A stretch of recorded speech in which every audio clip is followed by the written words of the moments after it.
Um debate importante começou a ganhar força envolvendo o Brasil e os Estados Unidos, e ele gira em torno de uma questão delicada: a forma como grandes facções criminosas brasileiras podem ser classificadas no cenário internacional. O governo dos Estados Unidos, liderado por Donald Trump, passou a discutir a possibilidade de classificar duas das maiores organizações. Segundo autoridades americanas, essas fações representam uma ameaça significativa à segurança regional. A justificação apresentada é que esses grupos já possuem atuação internacional ligada ao tráfico de drogas, lavagem de dinheiro e outras atividades criminosas que ultrapassam as fronteiras do Brasil.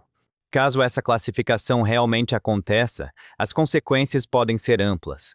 Uma das medidas possíveis seria a aplicação de sanções contra pessoas e empresas que tenham qualquer ligação financeira com essas organizações. Isso inclui congelamento de ativos, bloqueio de contas e restrições econômicas em diversos países que cooperam com os Estados Unidos.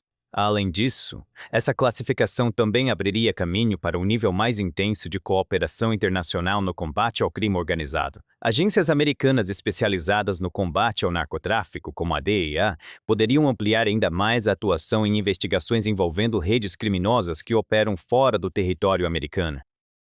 No entanto, essa proposta não foi recebida de forma positiva pelo governo brasileiro. O governo do presidente Luiz Inácio Lula da Silva reagiu com cautela e demonstrou resistência à ideia de classificar as facções brasileiras como organizações terroristas.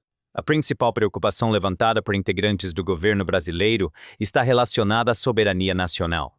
Autoridades brasileiras argumentam que a legislação do país possui uma definição específica para terrorismo, baseada principalmente em motivações ideológicas, religiosas ou de ódio.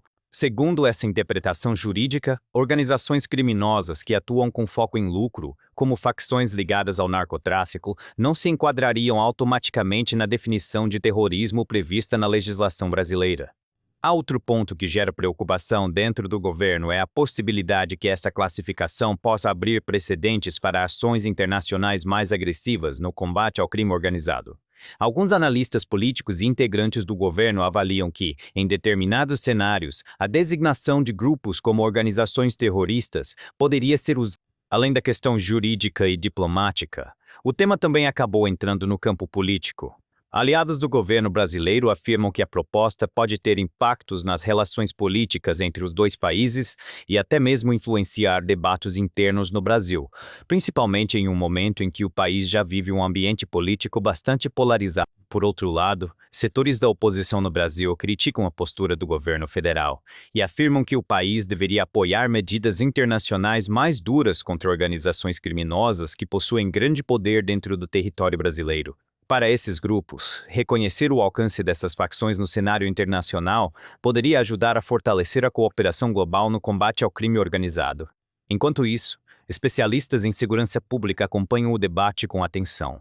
Alguns promotores e investigadores que atuam diretamente no combate ao crime organizado alertam que os Estados Unidos possuem autonomia para tomar determinadas decisões de forma unilateral, ou seja, mesmo sem o apoio formal do governo brasileiro, o governo americano poderia seguir adiante com a classificação dessas organizações como grupos terroristas dentro da própria legislação americana. Caso isso aconteça, os efeitos poderiam se refletir em investigações financeiras internacionais, cooperação policial e medidas econômicas aplicadas fora do Brasil.